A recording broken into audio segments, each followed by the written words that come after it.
अनंत व्रताची कथा. फार पूर्वी म्हणजे कौरव पांडवाच्या काळात श्रीकृष्णाने पांडवांना हे व्रत करायला सांगितलं होतं. पांडवाचं सर्वस्व कौरवाच्या कुटील कारवायांनी नाहीशी झालं होतं.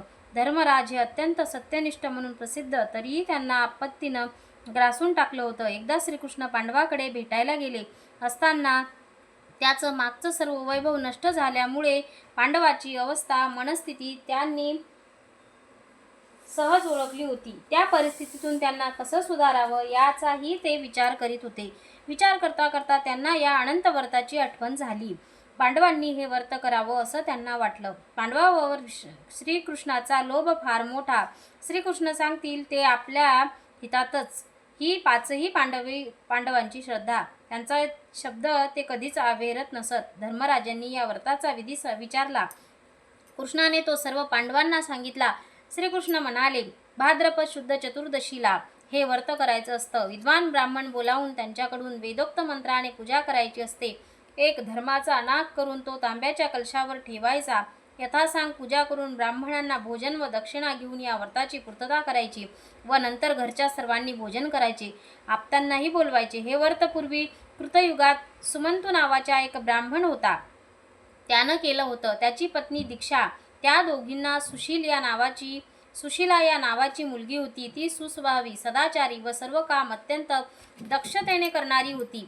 आई वडिलांना सुखवीत होती. सुमंतूची पत्नी दीक्षा ही एकाएकी वारली. सुमंतूला वाईट वाटलं, दुःख झालं. सुशीला आईविना पोरकी झाली. सुमंतूची नित्यकर्मे नीट चालेनात. फार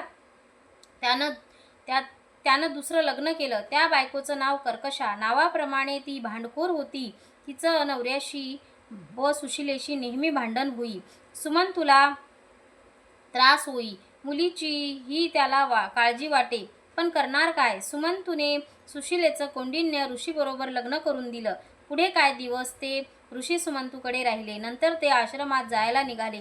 पुढे भाद्रपद महिन्यातील शुद्ध चतुर्दशीला ते सुशिलेसह निरोप घेऊन बाहेर पडले.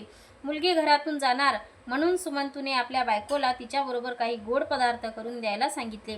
पण तिनं तिला काहीच दिलं नव्हतं. सुमंतूने तिला घरातून गव्हाचं पीठ व गूळ घेऊन तिची रवानगी केली.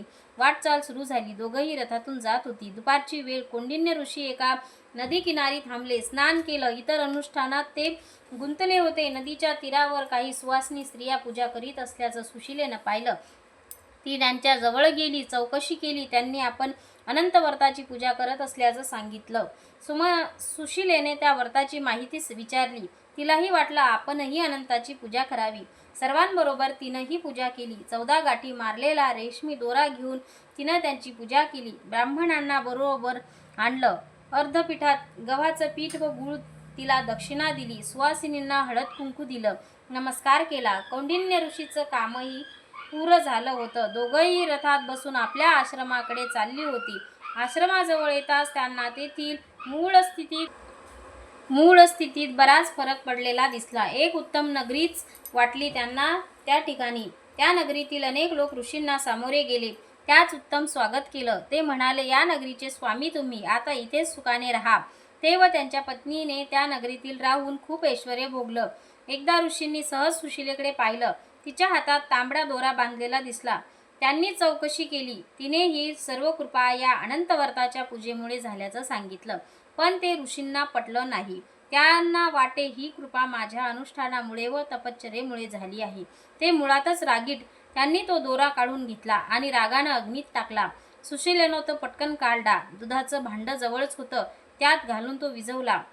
अनंताची अशी वाताहत केल्यामुळे ऋषीचं ऐश्वर्य संपलं.